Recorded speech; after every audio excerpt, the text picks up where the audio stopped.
Hey guys, we are in day 69 in our Bible reading plan, Luke 22 through 24 and Psalm 69.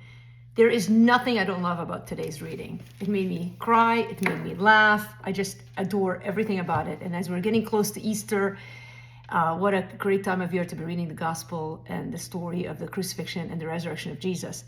Let me give you the big idea and then we'll walk through the reading. It's this: there are no surprises in the Christian life, only God's perfect will played out through the suffering of Gethsemane and the victory of the resurrection. So you're going to see the extreme emotions today.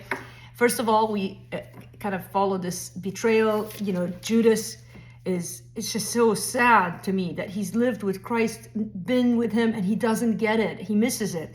And isn't that so true? You go to church, you go to a small group with people, and you assume they're walking like you, and they have no concept who Jesus is, or they choose to turn away from him, which is the worst thing. And so the dinner before the crucifixion is just so emotional, knowing what's to come, right? I mean, it's one thing to know about the meal, but to understand, even from our reading in Exodus and in Leviticus, this value of the Passover and the meaning of it.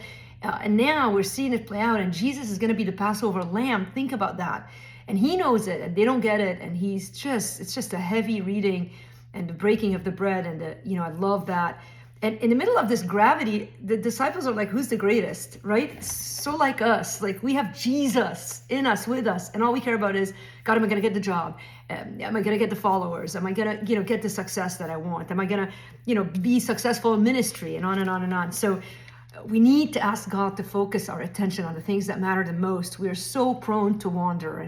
And of course, there's Peter, who thinks he's stronger than he really is. And Jesus knows he's not, but he's going to come back. God's got him. Not because Peter is so great, but because God's so faithful.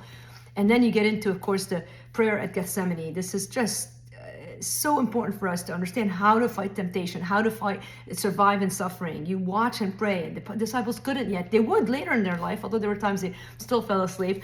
But walking through the story of the crucifixion, I mean, the fact that even that Jesus went before Herod, and most of us would be so happy to go before someone who has power. We think maybe this is my chance to justify myself and to get out of, what's coming. But Jesus doesn't. He's silent. He knows what he came to this life to do. And Pilate and Herod, man, there's someday they're going to, already they know the truth, of course, and they're living with the repercussion of their choices. I love the part, again, Luke describes the sinner at the cross who gives his life to Christ, and Jesus says to him, today you'll be with me in paradise. And then you get to the resurrection, and isn't life so like that? Gethsemane and resurrection, and every bit of the resurrection story is amazing. And so read it with joy. I love the passage in Luke 24, the two disciples on the road to Emmaus. And I was thinking today, why did he pick those two? We don't even know their names. And sometimes we assume Jesus is going to be with the well-known evangelists, with Billy Grahams of this world. But yet he picks these two. Maybe Cleopas is one of them. Of course, we're told the name of one of them, but not the other.